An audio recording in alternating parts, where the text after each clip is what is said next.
Hi there, Pam Coburn-Litvak here. In this series, you and I are looking at the four main roads out of anxiety and depression. And the third road is find the right ratio. This is a fundamentally different approach than the first two roads.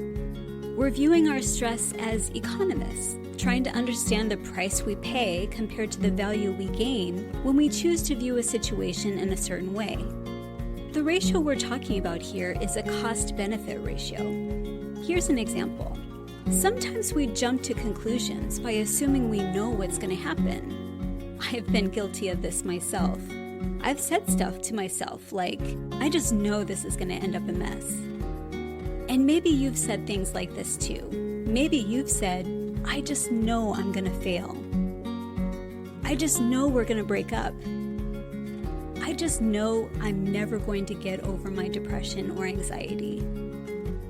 But assumptions are only that, assumptions. They're our best guess at what's happening. But none of us are perfect mind readers or fortune tellers, which means there's bound to be a gap between what we think is reality and reality itself. And in that gap, there are only three possibilities: what we think is right, what we think is wrong, or the truth is somewhere in the middle. The uncertainty in this gap gives us freedom to choose what to believe, and we can base our decision on what will cost the least pain and give us the most peace. So, what's the benefit of jumping to conclusions? Maybe we feel they somehow brace us for the future. If we see disaster coming, like a massive failure or a breakup, then we won't be blindsided by it, right? But of course, along with these benefits come the costs: worry, conflict, and living under the heavy shadow of anxiety most of the time. So I suppose it's worth asking, are the benefits worth the cost? Especially if our conclusions are wrong. I'm definitely not the first to make a connection here between believing the best and having the most peace of mind. Over a century ago, James Garfield said, I am an old man and have known a great many troubles, but most of them never happened. Here's another example. Sometimes when we mess up at something, we call ourselves nasty names like loser or failure.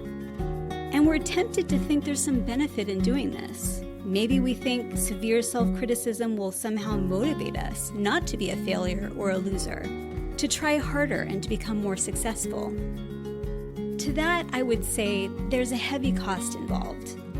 Brutal name-calling leads to shame and poor self-esteem. Rather than lifting us up, research shows that this drives us downward into worthlessness and despair. If we want to get motivated, labeling ourselves loser or failure will move us in the wrong direction. And I would say there's a better way. We can focus on solving our problems rather than criticizing ourselves for having them. Focusing on the lessons our failures provide is a great motivator to do better next time. Finding the right ratio involves asking questions like, what benefits do I think I'll get from believing this way?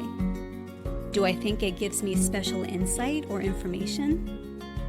Do I think it's going to motivate me? What evidence do I have for any of this? What cost do I think I'll pay for believing this way? Could I become even more stressed and anxious? Could I become less motivated to try to fix things? I may never know if I'm right or wrong, but do I think the cost will be worth it if I'm wrong? Will the cost even be worth it if I'm right?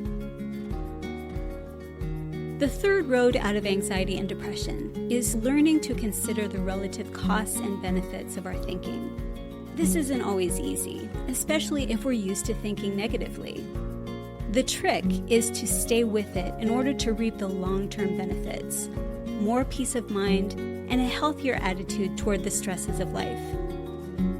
Please like and share this content, and take a few seconds right now to subscribe.